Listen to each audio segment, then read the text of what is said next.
Hello, people of the internet. Welcome to a rather interesting little experimental video that I decided to do at the last minute with my good buddy here, Enshohma.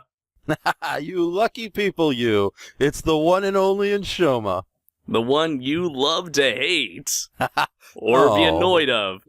Or, honestly, I don't, or like, I don't know. Honestly, I don't know. Yeah, I don't know either. It's funny, your other videos get a lot more views than the ones I guest star on, so that must say something. It's really difficult to gauge because most people, they're just here for the reviews, like my solo videos, so I'm not really sure how to gauge what people think of the guests I bring on the show.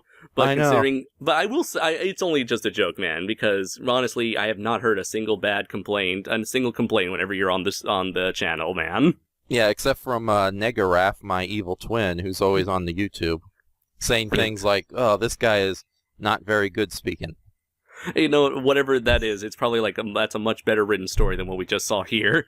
Anyways, for this video, I do want to get one thing out of the way, and that is, unfortunately, I was planning on putting out my last installment of Gundam Month before anything else, but unfortunately, a lot of the people that I usually collaborate on with when it comes to editing videos and putting video in them instead of still images, unfortunately, they for one reason or another were unavailable, so I'm gonna have to put the Gundam Unicorn review on the back burner and focus on the other videos I've been making in the months leading up to now.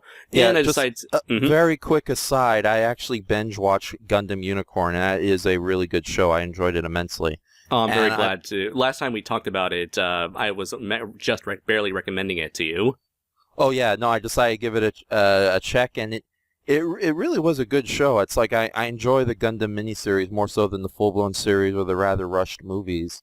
But we're not here to talk about Gundam Unicorn. If we got any complaints from the last Gundam video, it's like, you guys were talking too much about stuff that wasn't Iron-Blooded Orphans. I had to wait for 20 minutes in. But anyways, that is a valid complaint, I will admit. So, what are we talking about for this little video? And that is actually our first impressions on Uchuu Sentai Kyuranger, which is the latest installment in the Super Sentai franchise. For those who don't know, Super Sentai is essentially the franchise that Power Rangers came from. It all started back in the 70s with Himitsu Sentai Goranger, and ever since then, every year they pump out a new Sentai show, and eventually in the 90s it was adapted into Mighty Morphin Power Rangers. So, for those who don't know, any Power Rangers you see is actually an adaptation of a season of Sentai. And up until this point, I've only seriously watched one Sentai, and that was Kyoryu Sentai Zyuranger, mostly because it was the first Sentai series available in Japan, available in America, and it was the series that eventually became season 1 of Mighty Morphin Power Rangers. I have been meaning to get into the other Sentai shows that were later adapted into further seasons of Mighty Morphin and Zeo, but I just haven't had the time to just binge watch like a 50 plus episode series. So this is actually my first exposure since Zyuranger, and it's quite a stylistic difference looking at a 90s Sentai compared to a modern Sentai, which we'll get into like that sort of style here. But as for you, Raph, what has been your exposure to Sentai? It's been way too extensive, unfortunately. Well, it's actually good because I'm like a casual fan of Sentai, with a more veteran fan of Sentai. So it's interesting to get two perspectives on this thing. Well, I actually have been kind of on and off with Super Sentai. Some shows I've completed a whole through, other ones I've watched like a good majority, and other ones I've just partially touched with 1 or 2 episodes here. I have seen all of Zyuranger, which of course is the basis for Mighty Morphin, and I actually do like that series a lot. Despite the overabundance of Kennys and other child characters. Yeah, that's every episode, Daskete! Yeah, they should have called it Babysitting Daycare Sentai Zyuranger. That's how bad it gets. Yet at the same time, I'll defend Zyuranger for actually having a lot of really good action sequences, some appealing but thankfully simplistic monster designs, and some really good Zords as well. In fact, contrary to popular belief, even knowing Super Sentai has featured a lot of giant robots, the giant robots are very, how should we say, tertiary elements or superfluous. Superfluous. Thank you. Ambiguity. Let's not get in there. They really have been like very minor elements of the show, so much so that some Super Sentai shows like Die Ranger and Jetman, you have to wonder if it would have been a better idea to get rid of the giant monsters, giant robots altogether. How dare you, Raph? No, trust me. If you've seen those shows, you really do feel like the giant robots are just tacked on. And right. If you've seen a lot of the recent seasons of Power Rangers, especially duds like Super Mega Force, Duper Go, you know exactly what I'm talking about, dear American viewers, that sometimes the shows are just way too packed, and the giant robots are just there for selling the toys. Yeah. Yeah, and but I get a feeling that the reason for this, like, push towards selling toys, I wonder if it has to do with like a lot of like the changing demographics in Japan, because right now Japan is kind of going through a population crisis at the moment where, you know, fewer and fewer people are having children, and I'm assuming that with fewer people having children, that means they're, you know, these shows are obviously, you know, aimed towards children, because in Japanese society, really children and only like super hardcore otakus, which is a very small majority, I believe, they watch Sentai. And so for the children being the main demographic and for the population to be declining over time, that means like their main demographic is lower, you know, decreasing. So maybe that's why they're pushing more towards the toy angle, so in order to recuperate their cost and to continue keep this franchise afloat. That is one good theory, and it is based on Japanese socialism, or no, social studies, I guess would be the best way to describe it. However, being the cynical man who knows the world a little too well, I also think that in other words, a know-it-all. Yes, exactly. I would have to say it's also a concern of money. Let's just face it, a lot of entertainment, and Japan and America, despite having these differences, both countries seems to hold on to as far as almost like alien cultures to one another. They really do have way too much similarities. In America, everything is predicated on money, so you see creative decisions squandered or limited in American television and movies. Hence the reason why it's almost impossible to get good female characters in action movies, or comic book movies all looking surprisingly safe and downplayed compared to their comic book counterparts, as even goes for the otherwise well-made Marvel movies. And I think Super Sentai has suffered too, but in the case of Super Sentai, there was a time where Super Sentai would appeal to a larger demographic, not just little kids, but young adults and adults. And of course, back in the 60s and 70s, when Japanese superheroes were all over the place, these shows were pretty much geared towards a whole family audience, even if some of those shows were questionable in that regards, like Cutie Honey, the animated series. Yeah, believe it or not, that was meant for the whole family, so... A better example, I think, would be the original Ultraman. But sometime during the late 90s and onwards to the 2000s, though, Super Sentai shows have become more toyetic, more kid-focused, so much so that I can see why it is just little kids and hardcore otakus who are still watching the shows. And it is a shame, too, because we did have, like, I did like that universal appeal that older shows like Time Ranger and Go-Go V and even Zoo Ranger, because, again... Despite having all the child characters in there, Zoo Ranger still had a lot to entertain people as a whole. These days, though, especially with the Kamen Rider shows, it feels like these really are just extensive toy commercials and turned up to a... every week I see a new Kamen Rider transformation being revealed on Facebook. I'm like, Jesus Christ! Yeah, exactly. And not only that, like, We'll get into our thoughts about this first episode soon enough. And the reason why we're really bringing a lot of this up is because there's not really a lot to talk about when it comes to the first episode of Kyuranger. Yeah, we'll get to that in a moment. But since I am, let me just say that, yeah, Super Sentai, along with its American counterpart of Power Rangers, it's become way too hyperactive and way too childish. And yeah, I know that's almost an oxymoron. No, not an oxymoron. A sort of ironic contradiction when it comes to the general public attitude towards both Super Sentai and Power Rangers in America and Japan. But okay, the pacing here, let me breathe. I'm not trying to be angry or anything. This episode emotionally exhausted us. It did. And it's funny too, because there's a lot of things about the show I do like. It's very creative. It has some really good character designs. I like the idea that this is a full-blown space fantasy as opposed to just a fantasy that happens to take place on Earth.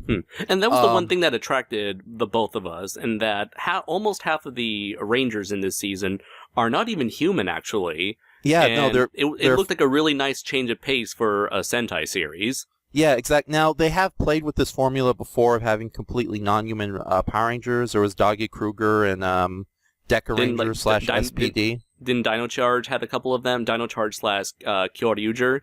No, the only thing they had were, in the original Japanese version of that series, talking Zords that were characters unto themselves. But as far as the Rangers... Oh, wait a minute. You do bring up a... Similar to... That one had like 9, 10, 11 Rangers or something. Kyuranger. Oh, okay, I thought you were talking about no, Abba the Dinosaur Ranger. Sentai. Yeah, no. The I thought last you were Dinosaur Sentai. Yeah, no, I thought you were talking about Abba Ranger, but yeah, the last one, Kyuranger, which was the basis for Power Rangers Dino Charge. Yeah, that one had a couple of non-human characters as the Super Sentai heroes, but there were very few. Like, I think only really one of them. Although they did have a wide variety of like older characters, female characters, even a foreign character in the form of the light blue, the Sky Blue Ranger of that series. But no, I thought you were talking about Abba Ranger and Zoo Ranger, where the heroes are technically not normal humans; they're like dinosaur evolved humans, like something out of the Super Mario Brother movie. Right, or Ultraman Tiga. Yeah. Oh, thank you. That's a good point. Although it would be weird if, like, the last episode of Dino Thunder, like, everybody rips their skin off and reveal a Reptoid underneath there.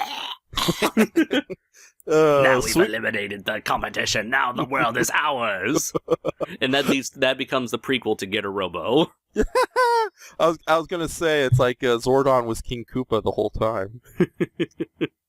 But no. As far as like full-blown Monster Rangers go, though, I think the trend started with Kyuranger, but they also had Doggy Kruger from Deca Ranger, and I think they got a lot of big success with the Orange Ranger from Tokyuger, who was actually a nightmare creature, but he could assume a human form. But no, this is I think this is the first Super Sentai series where practically half the team is completely non-human creatures. They're full-blown. It's like in any other context, these would be the monsters of the week, but here they're actually the good guys. And we don't even know if, like, it's really difficult because did they ever establish if this show takes place in the future or not? Because we have 3 human-looking characters, but I'm not sure if they're supposed to be actual humans or just aliens that look like humans, with Hammy, Sparta, and Lucky. Well, here's a very quick plot of the show. Earth has been taken over by... Oh, wait a minute. No, this is a very... Okay, this is an inaccurate one. Screw that. All right. Screw the Wikipedias we're looking at right now. Both of them. No, basically this story is, from what I understand, I could be mistaken, so double check your dear viewers and listeners. This series does take place in the distant future, and many of the heroes, even the ones that look human, are for the most part alien. The only real full-blown human we have is probably Lucky, the main Red Ranger. So, in fact, I think out of this, how many members do we have here? We have 5. Well, we started out with 3, and then we finish off with 5. Okay. Oh, no. Altogether, we're supposed to have 9 of these guys, maybe even 10. That's hence the name Kyuranger, Q being the Japanese word for 9. Yeah, 3 of them are human, 3 of them are human aliens, or humanoid aliens, and 3 of them are full-blown kaijin aliens, or, creature aliens. I think 2 of them are robots, right? We have Raptor, who's going to be the Pink Ranger, but not yet. Yeah, and Champ, who is the bull. Yes, those 2 are definitely robots. I think there might be an android in there, but Hammy, the Green White Ranger, is definitely an alien. Sparta. Hold on. Sparta, that would be... The Yellow Cook. Yeah, I believe he's human. Okay. Yeah, hold on, let me go through these. Okay, Lucky is definitely human. Stinger, I think he's an alien, and he's human. Garu, the Blue Ranger, he is definitely alien. Stinger, he's supposed to be the Scorpion Orange Ranger, right? Yes, and from what I understand, he's an alien despite being a human actor. The Gold, Balance, he's either an alien, a metallic alien, or another robot. Champ, who is basically a giant robot. Najari, who's going to be silver, I think he's alien. Hammy, the Green Ranger, she's supposed to be an alien. From what I understand, she's supposed to be a space ninja, so she's not far off from the space ninjas of Hurricaneger. Raptor, she's an android, so she's completely human. Spada, definitely human. Mhm. Wait a minute, did I just say Raptor? Was he completely human? No, No, she's an I don't know. Okay.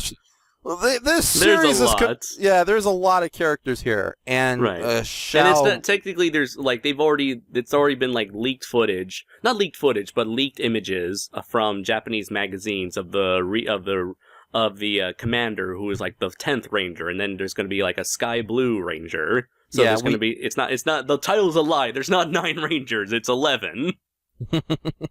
But no, but for this episode, we start off with Hammy, Champ, and Spada, the green, black, and yellow Rangers. Eventually, they're in the middle of a fight, and Lucky shows up out of nowhere, literally crashes the party, and they said, oh, since you helped us, we're just gonna take you with us for no fucking reason, other than we feel bad about your wrecked space bike. And so they eventually, it went by so fast. The pacing is absolutely horrible because it goes at like 1,000,000 miles a second. So for whatever reason, they landed in, what was it? Oh, Lucky, he starts searching for, there's a bit of mythology. So they set up a mythology saying that there are these legendary, orbs or, globes. And there are 9 globes, and whoever gets these globes will become the legendary 9 Kyurangers that they will be summoned so that they can eventually fight the evil alien invading forces that want to take over the galaxy or the universe or whatever. Slight correction there. Yeah. In the context of this series, the Space Shogunate Jark Matter, which is the name of the villains, they've already taken over the vast majority of the universe. So these guys are pretty much in charge. Right. We're dealing with like kind of like the Galactic Empire from Star Wars. All right, so it's a big established villain that's already taken over most of the galaxy. So we have heroes that are forming a resistance against this evil empire sort of deal. So Lucky, he eventually looks for another orb. He goes to the planet Jug, finds Garu, who would eventually become the Blue Ranger. They have like a motivational pep talk through fighting. Eventually the bad guys track them down. They all start fighting. Lucky and Garu become the red and blue rangers respectively. Then they summon all their Zords and fight a big version of one of the henchmen, Grunts. The end. And the end of the episode teases the reveal of the Gold and Silver Rangers for the next episode.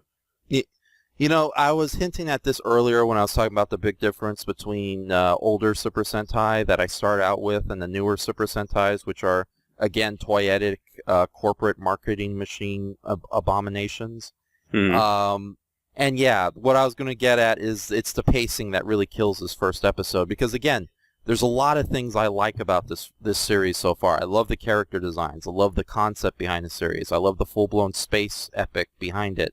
Although how long they're going to keep that up for 50 episodes, does anybody guess? Because, for one thing, those sets are expensive and to make and to keep up. Yeah, well, on one hand, we live in this wonderful day and age where we have CGI, and as you can see with this first episode, they use CGI and some very minor but well-placed props to make these alien worlds look alien. True, like the beach. They would throw in like an alien plant here and there. Yeah, as well as like picking really good locations to make it more alien, like a black sand ash beach up against a very large, not a storm, but like very large waves that gave it a really nice alien presence. And that was all live-action, real environment stuff, so it wasn't heavily altered by CGI.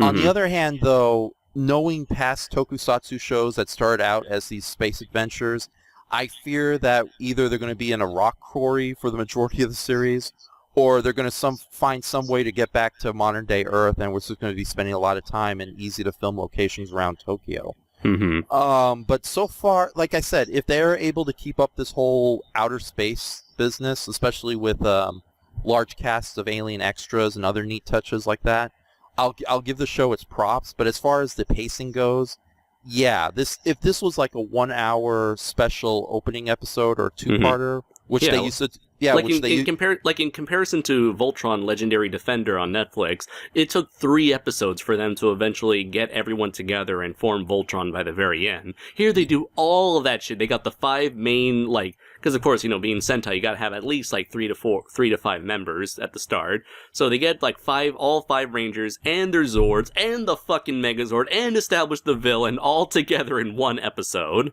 Yeah. Now, with that said, I want to bring up a point. I've tried introducing a lot of tokusatsu or kaiju shows to various people who are not fans of the genre, and for the most part, they're always confused by it. But at the same time, I've noticed that it's usually not like a racist thing, but sort of just like an alienated culture thing where, it's from another country, so I instantly have to not relate with it or even give it a chance, and they just keep making fun of it over and over again. And it's very simple stories. It's like, a giant dinosaur is attacking the city and they need a magical moth to save them. It's really not that complex of a story, but they act like it's really complex just because, it's from Japan, so let's make fun of it. However, with that said, even though this show is a standalone story and you really don't need to know anything about Super Sentai shows beforehand, and it is a plot about a bunch of spacefaring superheroes against an evil space organization, again, the pacing goes so fast that details get lost, and it really would throw somebody for a loop. And again, getting back to the Netflix shows, or even American Power Rangers back in its better days, whenever a first story arc would begin, they'd either give it an hour or an hour and a half to show the stories, or separate it into three-parters. And even some tokusatsu shows would do that, because there's been plenty of Super Sentai shows in the past where they start out with a small number of teammates and then build up as the episodes progress. That's pretty much what like Kamen Rider at least tries to do, from what I understand. Yeah, but no, this really felt like what should have been like a really good 1 hour special or a 45-minute special, not counting the commercials. Or if it was an American show, 39 minutes because of commercials, huh? See what I did there? Huh? Because this country is ruled by corporations and banks, huh? Huh? Bye. Oh, God. Me. All right. But this would have been like a really good 1 hour special, but it feels like they cramp way too much and you miss a lot. Like, I don't even know how they were able to get like the red and blue Zords that just popped out of nowhere. Like the red Zord, we at least saw it like burst out of the alien planet that the blue wolf was from. It's like, wait, what? Huh? What? They had this thing here the whole time? What?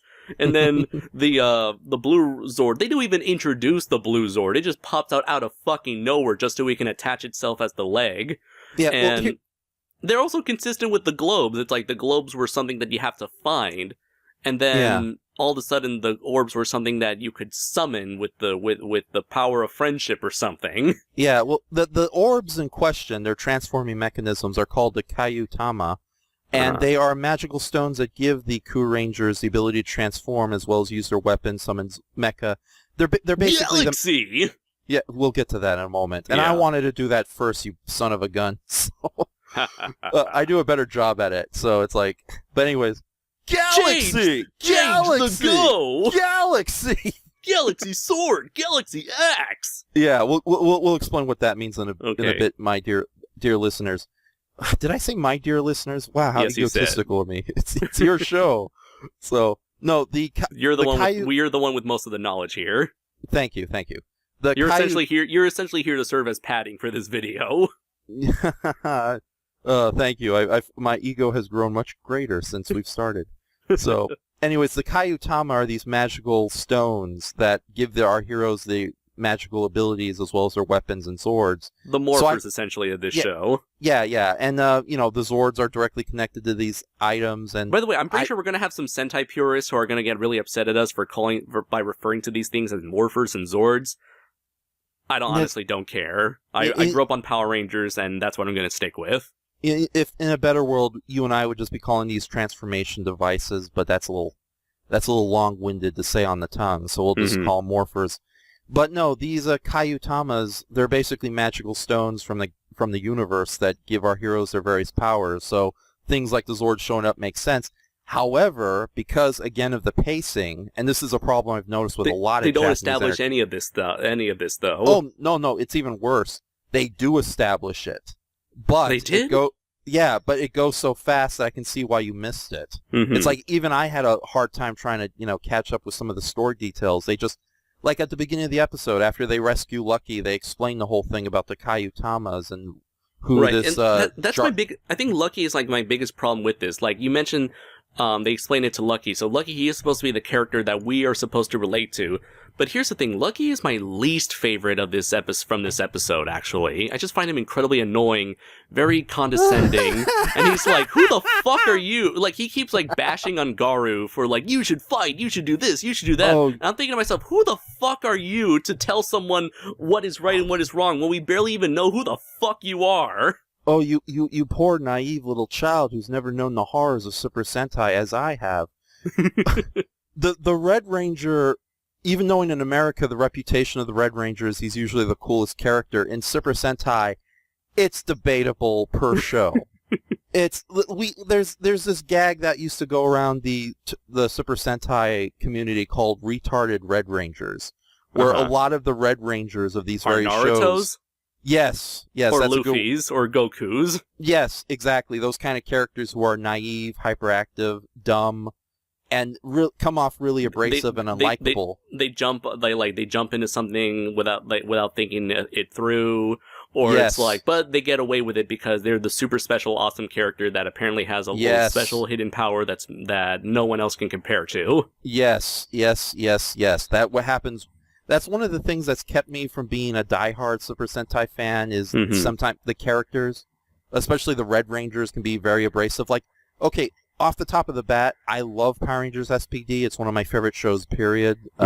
Giant robots and monsters notwithstanding. But I can't really get into Dekai Ranger because its Red Ranger is kind of a hyperactive dickweed. You know, at least from what I understand with Gokaiger, at least like they're pirates, so it's like Captain Marvelous can get away with being like a bit of a hyperactive asshole or something like that. Oh yeah, well that's the thing about Captain Marvelous. He was just a badass and a dickweed. So it worked out as opposed to somebody like the leader of SPD who's like, believe in yourself, but don't be a coward. Here's a punch to the balls. Literally that's almost what he says in the first couple episodes. Lucky is somewhere between Captain Marvelous and whoever the hell runs Dekai Ranger. Right, and that's the thing. A lot of these things, I'm assuming, are kind of like a lot of these stylistic decisions are probably the norm for the recent Sentai shows. And I'm sure we're probably going to get a lot of hardcore Sentai fans who are going to complain to us saying like, oh, you guys aren't Sentai fans. How dare you complain about all these flaws here? It's like, that's just how things are supposed to be. But I'm just saying, like, as individuals that don't follow Sentai a lot, and as people who enjoy watching stories with actual, pacing and good character development and that sort of stuff, these sort of things that are generally normal for modern Sentai, it's, it's very new to us, and this, because we're not used to it, and we're used to, different styles of storytelling, we're just, this is just how we feel subjectively. Well, not only that, but that's a good point for somebody coming from your end of the experience with the Super Sentai shows. For me, though, I've seen so much Japanese entertainment that it really is this kind of archetype that might be a little more acceptable amongst fans and children, but to somebody who prefers intelligent characters who do think things through, or it does get annoying. Now, with that said, Lucky is nowhere near as offensive as some of these other Red Rangers I've seen in other series, and to be fair, there have been some Super Sentai shows where the Red Rangers were actually the really good characters. I think it's like I'm trying to think of a good example though, but it's few and far between. But like and Captain Marvelous, again, his character worked because he was sort of a suave badass, but so he could get away with being a dickweed. And plus his performance was not out of control or hyperactive. And as bad as annoying as Lucky does get at sometimes, again, there's been way worse Red Rangers. So that's why I kind of giggled and laughed a bit when you were talking about how much you found him annoying. It's like, hey, you thought Godzilla's Revenge is bad? Here's Space Warriors 2000s, you stupid G fans. Suffer through it. Oh, and for those of you who don't know, Space Warriors 2000 is a horribly re-edited, redubbed, more insane version of the already insane 6 Ultraman brothers versus the Monster Army. Oh, that shit! Oh, yeah, no! Yeah, so they took a Japanese Thailand co-production, sent it to a British company to give it a comical, silly dub, as well as some bizarre, nonsensical. Damn it! You were good. No. You were good the last time. Right, nonsensical narrative sequences added to it. And it's if you thought, like, Godzilla's Revenge was bad, no, Godzilla's Revenge is a well-made family drama compared to Space Warriors 2000. So, yeah, right now you've met Ichiro. You have yet to meet whatever the hell was going on in Space Warriors 2000. So, Okay. yeah, So, or better yet, for you kaiju fans, consider Godzilla's Revenge compared to Gamera Super Monster. So there's worse things out there than what you're used to, my friends. But as for the other characters, Hammy, I didn't get a real sense of her personality other than she finds a lot of things very funny to laugh at. Champ, he's your stereotypical, he's your archetypical big strong dude who likes to work out a lot. And he's the one I kind of relate to the most because he's the one that kind of points out a lot of Lucky's bullshit. Sparta, he's the cook, so there's a lot of food jokes with him. Yeah, he also has a lot of European jargon going on, like Bon Appetit and Voila or something like that. Raptor, she's the navigator, I believe, and so she doesn't really have a lot to say. Yeah, although she does, in this first episode, she is sort of the quasi-leader of the team, or the mentor, and she is definitely the most reasonable and calm-headed of the characters. And then there's Garu, who has a very rushed character arc, but which could have worked if it was like the main focus of an entire episode, instead of having to share it with an origin story for Lucky. I'm trying not to be biased here because my love of the monsters of Power Rangers, and I sometimes even find myself relating with those characters a little more than the Rangers themselves, Super Sentai or otherwise. But I'm trying my best not to fall into that bias trap of mine. But I gotta admit, Garu, Champ, and Raptor were actually the better characters in this first episode, and they were the ones not played by human actors. So. And that's the thing. That's another stylistic thing where a lot of the human actors act super over the top and crazy. They act like living cartoon characters. And if any of you of my longtime fans remembered one of my earliest reviews with Deep Sea Monster Raiga, you know that I'm not a fan of that style, over the top style of cartoony, over the top style of acting, because in live action it just looks kind of awkward for me personally. And I get that that's sort of the Japanese way. Like even in Japan, they have a lot of very over the top reactions, like sugoi, kawaii. They do act like that to some degree, and it's just so over the top, and they stretch out the vowels a lot when it comes to their reactions. It is true, and it's a little, but it's made more. It's exaggerated whenever they portray this in live action, be it Sentai or Kamen Rider, what have you. Makes me actually appreciate Shin Godzilla all the more, actually, with how subtle its acting was. The characters of the human characters of Shin Godzilla don't stick out as predominantly as other characters in the Godzilla franchise have. But they're well acted and they come off as human beings. So when the comedy does hit, it actually works well. Unfortunately, you have seen a lot of the more recent Kamen Rider shows, have you? No, I've only seen the Kamen Rider 1 movie, which was a team-up 45th anniversary movie between Ichigo and Ghost.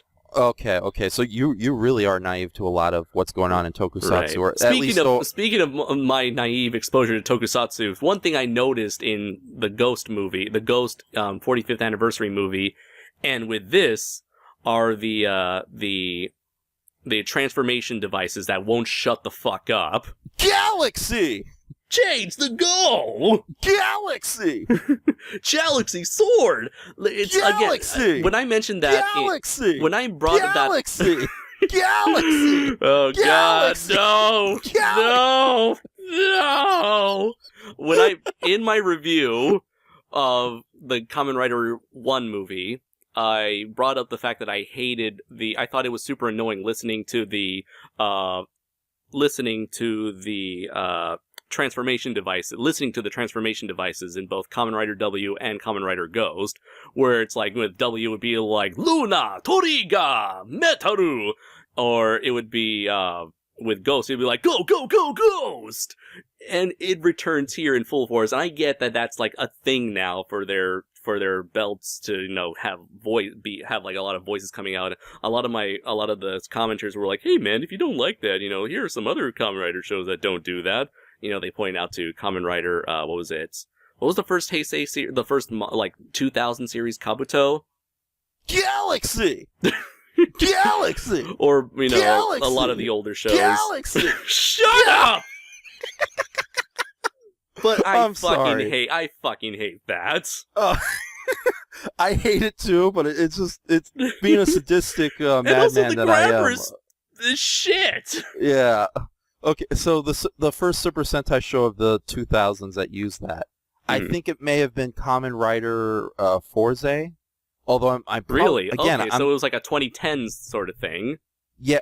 When 2010s hit, that when the Kamen Rider franchise officially gave up and decided to be more childish than any semblance of seriousness. Mm-hmm. So or pathos or verisimilitude or anything Logos, like that. ethos.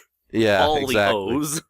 Yeah, you're right. I think it may have started with that, but it was officially announced that the Super Sentai, whatever, they're the same thing. The Kamen Rider franchise officially went silly when Forza was introduced.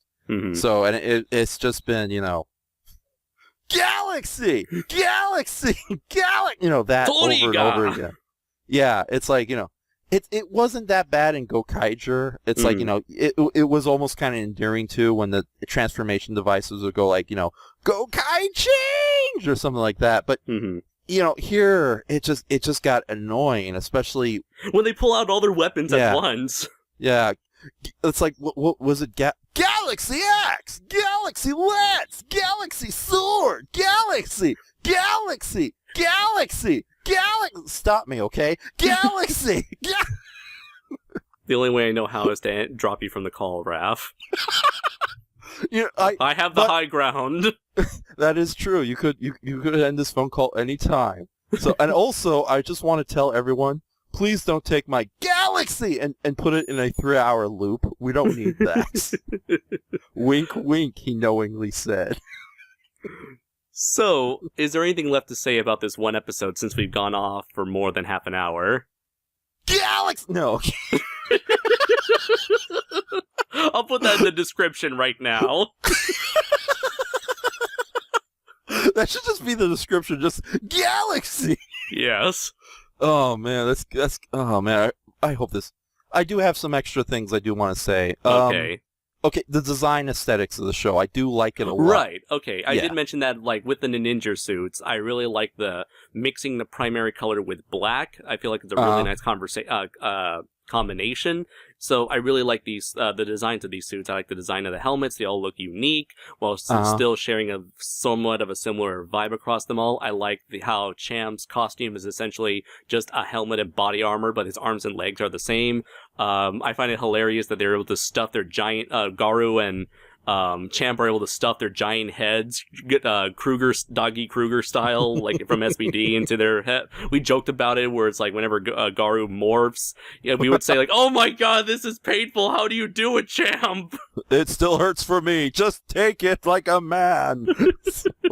And I what was another thing I like? Oh, I like the Megazord design. I know it's not the Megazord, but fuck you, I'm still gonna use it anyways. The big old robot. Just call it the big old robot. It's the best looking robot we've had in a while because I never liked the designs. I never liked the designs for Tokyuger or the Ninja Steel, Ninja, or Kyoryuger, the dinosaur one, or what was that other? All the Zyuohger, the last year's Sentai, which was all like the Minecraft Megazord, as I like to call it. Yeah, if you guys don't know what Minecraft is, the last Super Sentai show, all those Zords were based on square cubes.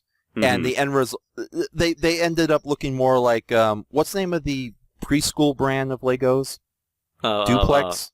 Duplos? Duplo, yeah. Megablocks and Duplos. Yeah, Megablocks and Duplos. Yeah, that's what the robots looked like, and some of the designs were really unappealing, especially when they extended the legs with, it's just like 10 cubes stacked on top of each other, and they called it a Megazord. Exactly, and not only that, but the garish color choices. Even when you have a good robot design, it's ruined by the fact that there's a bright pink leg and a bright yellow arm. Mm-hmm. It might work with some robots, like the original Megazord is still a perfect design, even without nostalgia goggles on. Right, because a lot of it mixes well enough together to form a coherent design aesthetic throughout. Yeah, but the current main giant robot or Megazord of the series, who's Kureno, I believe its name. Kyureno, I guess that's how it's pronounced. Kureno. Yeah, I actually like this robot a lot because it does look like a science fiction robot. And I like, I guess some people might not like the orb designs, but I kind of dug the orb design. It reminded me a lot of the movie Megazord toy, where you can fit like miniature Power Ranger figures into the shoulders, chest, and legs. So because this Megazord was actually designed by Bandai of America, I wonder if this was influenced by the choices of the movie Megazord.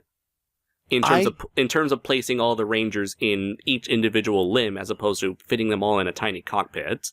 That's actually a good point you bring up. I wouldn't know what the thinking is, but then again, if this is an American company giving say so about the robots and where the pilots are placed, I would not be too surprised if that did turn out to be the case. Because no offense, I do like some giant robots Americans design, but it really does feel like I really don't like it when you have the pilots that visible in the robot. It's like literally saying to the monster or the evil villain, it's like, hey. Here's easy targets for you to attack. Although they do establish early on that those orbs will protect you from most damage. Yeah, it will. Thankfully this is a Japanese series, so it's not like Pacific Rim where you have these really cool robots with really obvious weak points, like get them at the knees, kill get them at the chest, or kill that tiny little head fitting all three pilots. Yeah, exactly. And that's something I've noticed with a lot of American robot designs. Like they always make these robots look like you can easily rip them apart. Even the Michael Bay Transformers movies, those robots didn't look solid enough to hold a fight, let alone walk around without falling apart in like millions of pieces. This robot, though, it is very solid. The orb gimmick doesn't offend me that much, and it is a surprisingly small Megazord compared to the giant robots of past Super Sentai shows. But knowing the production of Sentai, they're not going to do a lot. If they ever have a fight take place in the middle of a city, they're still going to keep the buildings the same size, which would technically make the pilots be like King Kong size. Indeed, it's. I will say this though, it is one. I am happy that the suit itself, although bulky, it's not. It can still move around. It's like it doesn't look like the suit actors having too much difficulty moving about. And I think that's a testament to the cinematography, how the suit was shot. Oh yeah, definitely.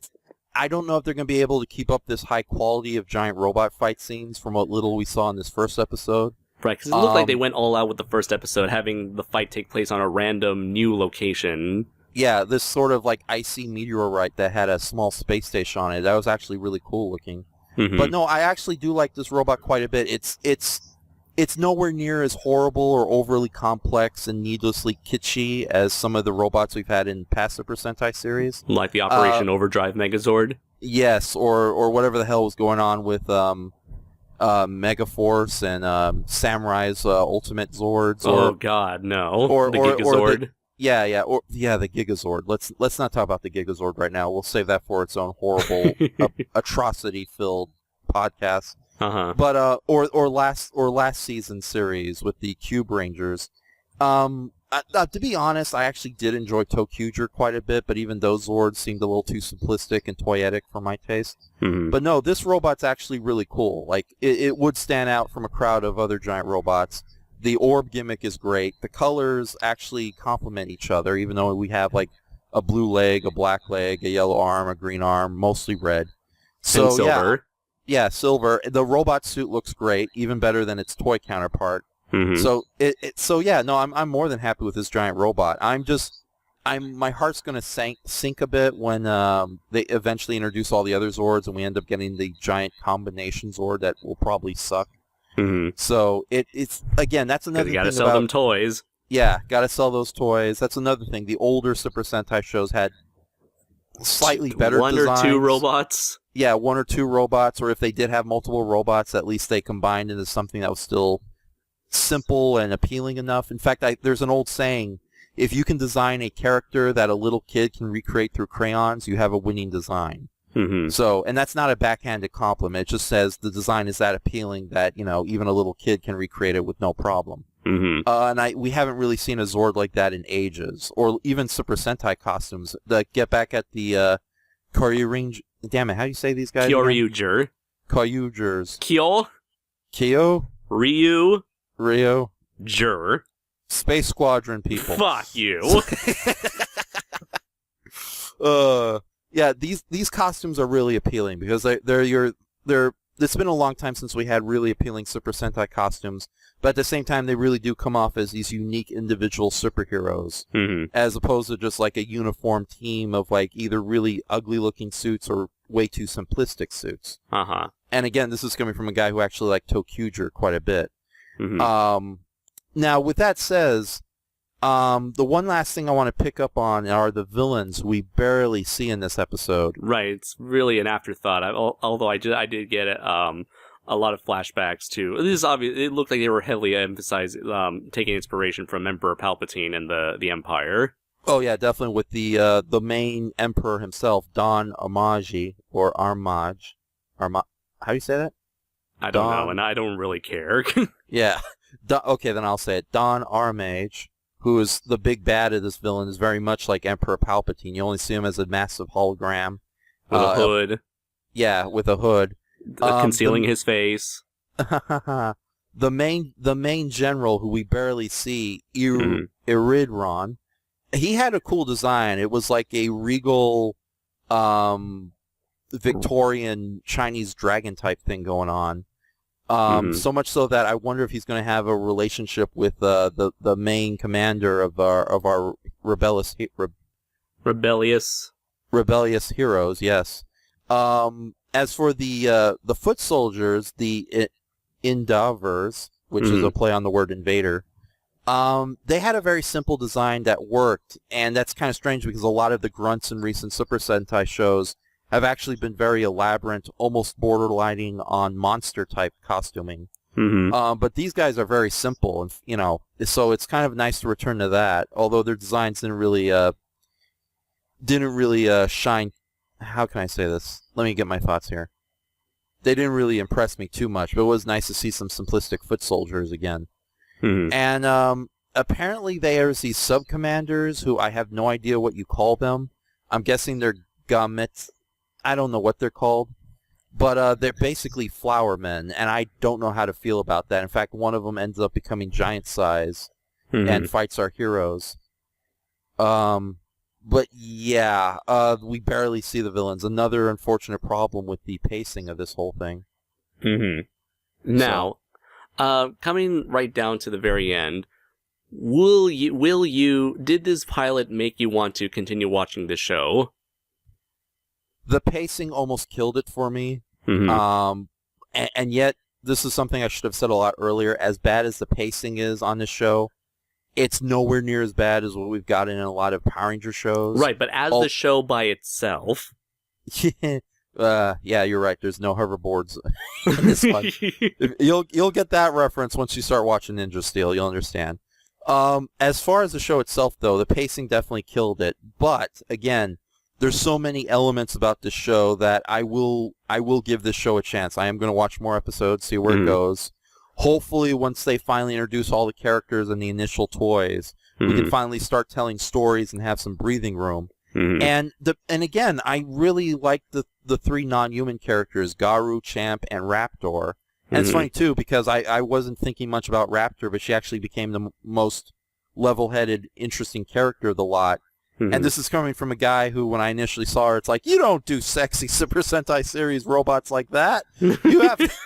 You're sexist, Raph, because all the internet feminists are going to be like, you're a sexist, Raph, because you expect everyone to adhere to the male gaze. No, I am not a sexist. I am a pervert. There is a big difference. I'm Enshohma. But no. Boing. That has a whole new meaning. I'm going to stop that. No. She was actually a pretty cool character. It's funny. I watch these shows, any show, The character I think I'm going to least like ends up being my favorite, and just because she had the most level-headed personality. So not much on the ways of looks, but that's a different conversation altogether. She didn't have those huge tracts of land that you always expect from your women. Yeah, she's no Archerina from Zero or Wagon from Tokuger. I'm just going to say that. So. All right, so... Yeah, no, I did like Champ a lot. He was a pretty fun character. Big old, but you can't go wrong with a big old happy-go-lucky robotic Minotaur. Garu has some interesting elements, but again, the pacing is what killed this first episode. I'm really hoping that this series uses its time well as it goes into more episodes, and, but it's like, a good example is, darn it, that one Super Sentai series, I can't say that that was the basis for Dino Charge. Kyuranger. Fuck it. Dinosaur Samba show, go. Anyways, that show actually, once it got past its initial hyperactive beginnings, it got into a really good groove. And it played a lot with the characters, gave them a lot of screen time, even the extended rangers. So I'm really hoping we get something similar with this series. But at the same time, it's like, how can you keep up this level of fantasy and high productions for 50 episodes on a Super Sentai show? And contrary to popular belief, Super Sentai shows don't really do well in the ratings in this day and age. It's all about selling the toys.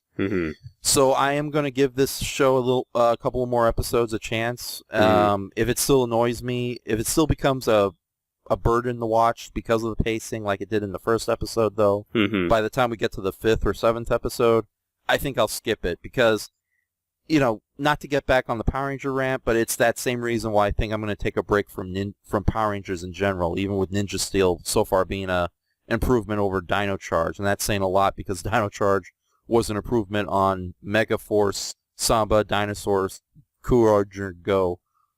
That was a joke. That got away from me. For me, I'm gonna have to give this. I'm gonna have to go give this show a pass for that reason alone. No, I don't like the toyetic approach. I don't like the main character Lucky. I did not like the pacing at all whatsoever. I like the ideas, but it's just I was just left baffled and confused as someone who is not accustomed to this style of storytelling and action and presentation. And it's just not my thing. And actually, I've been getting back into watching Kamen Rider Amazon. I know I've been going on and off with that show, but I can easily watch 2 or 3 episodes of Kamen Rider Amazon, like an old school Showa style Rider series, tokusatsu series, just fine. Same with Kyuranger. I can watch that style. I can watch like a 70s or a 90s, and from what little I've seen of Kamen Rider Black RX, I can watch an was that 90s or 80s? Which one again? Black RX. Oh, that was late 80s. Okay, so yeah, 70s, 80s, 90s, I can handle that, just fine. But the modern tokusatsu show, it's just something that I did not enjoy for the most part. If it wasn't for you, I would have been left baffled and confused. And funny enough, my friend Dylan, aka Super DM64, he had a similar experience with Ninja, because after he binge-watched through all of Kyuranger, he wanted to watch the latest Sentai at the time, especially since, like me, he really dug the designs of the Ninja suits. But he watched one episode, and he said, fuck this, I'm out. Yeah, and, that's exactly what I was getting at with the earlier rant from the beginning of this episode. So, and you kind of encapsulated it perfectly right there. I'm sorry, I'm just going to say it, but to wrap up my thoughts, I'm just going to let you watch the show and tell me whether or not it's worth continuing. Yeah, we'll do that. It's like, there have been some recent Super Sentai shows that done really good with the pacing. Tokuger, I heard Gokaiger was really good. Oh, Gokaiger is a lot of fun. If you're going to check out a more recent Super Sentai show, definitely check out Gokaiger. It's right up there with Ultraman Mebulus in the sense that it's a homage show, but it's still very fun in its own right. Yeah, that's the vibe that I've gotten and what I've heard from other people. Yeah. So, so it looks like you're going to continue watching the show while I'm going to give it a pass. Yeah, here's the thing, though. Again, with a big caveat. I will watch a couple of more episodes just to see where it goes, because I really like the art design and the story elements, the fantasy elements of the series. But I also feel that this is going to be another Super Sentai show where I'm just going to give up after the first couple episodes and then just maybe revisit it, like just the last couple episodes. But other than that, Maybe by then you can make your own video and tell me whether or not, tell the audience whether or not, as a follow-up. Yeah, it's the funny thing is, again, I'm a big fan of Tokuger, but I think the reason I like that show is because despite it having kind of a similar wild, childish nature, it was better paced. It had an almost like fairy tale type story narrative that actually worked in its favor towards the end. It had very sympathetic characters on both sides of the conflict. But so far, yeah, this just went so fast that this is definitely one of those tokusatsu shows I would not recommend even to a hardcore fan, more so than myself. But as far as somebody getting into Super Sentai, yeah, definitely check out Gokaiger. That's a fun series. The first 5 episodes alone are a lot of fun. You might not get all the references, but it's definitely it is possible for a show like that to like at least introduce you to the. That's what I get. I get the from what I've seen, I remember I saw one episode of Gokaiger, which was the crossover episode with SPD. Nice. Or, Deca Ranger. That featured... and what's great about that episode is the red Deca Ranger is barely in it. And he wasn't annoying from what I could remember. Yeah, because you only got like 1 minute with him. Right. So, and it was mostly Doggy Kruger who was in it. Oh yeah, the best character from either show.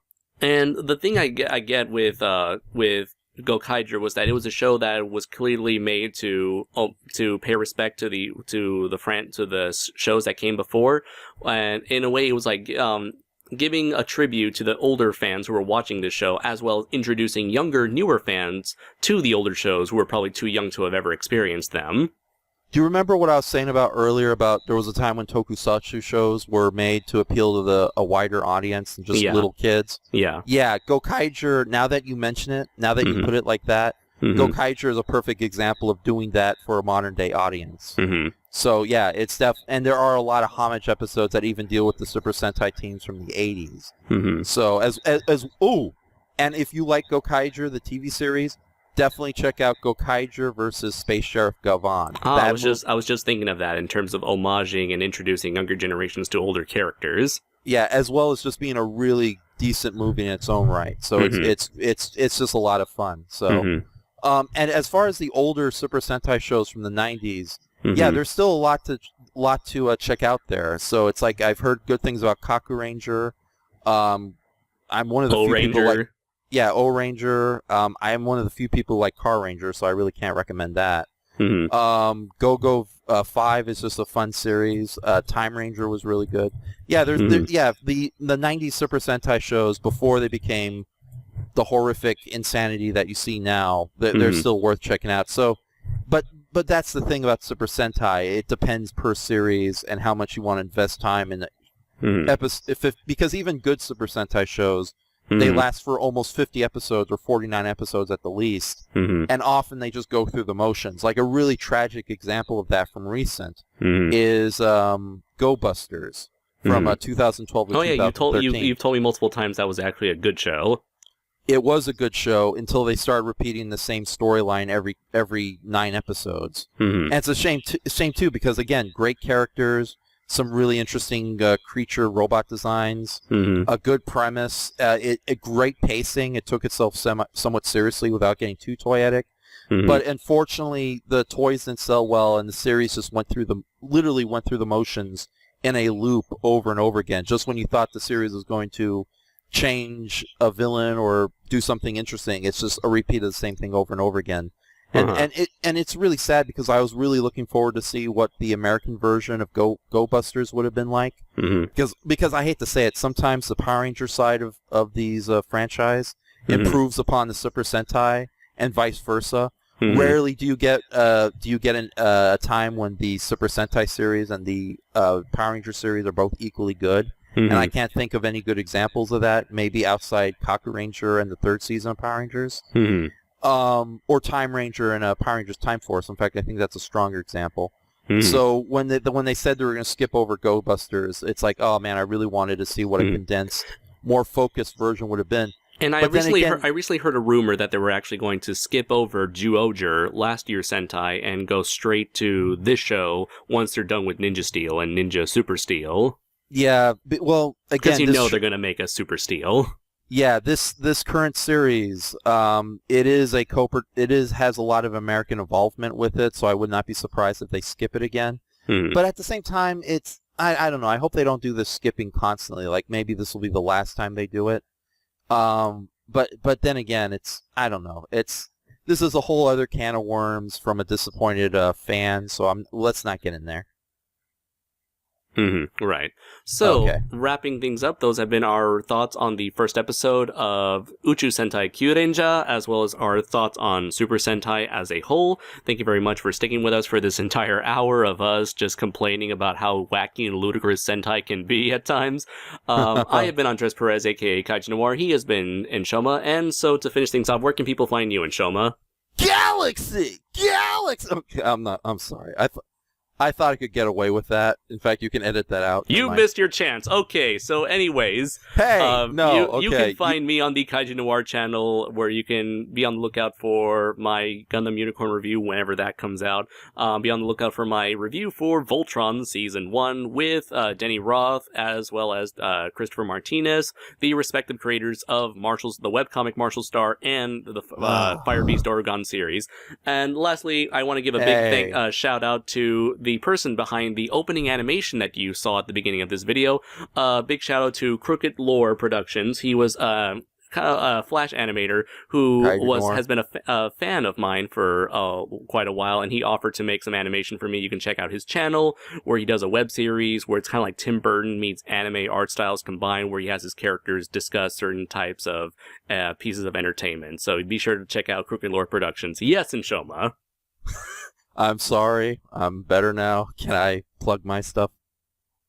All right, I'll let you go off this once. Okay. You can find me at my official Facebook page, Enshohma Lives, which should be located at the bottom of in the text of this video, unless Andres threatens to just put Galaxy over and over again. You can find my DeviantArt page, which hosts a lot of my artwork, also under Enshohma.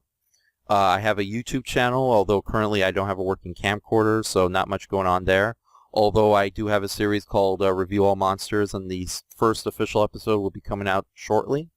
And that's pretty much it. You guys, if you have accounts with DeviantArt or Facebook or even YouTube, I'm more than happy for you guys to contact me directly. And that's pretty much it. All right, thank you very much, Enshohma. You're welcome. So, as I just stated, I was Andres Perez, aka Kaiju Noir. And I'm the one and only Enshohma, and I will not be doing the Galaxy. I was that close to doing it, but and until next time, everybody, thank you very much for sticking with us this whole time, and take care. Galaxy! Fuck!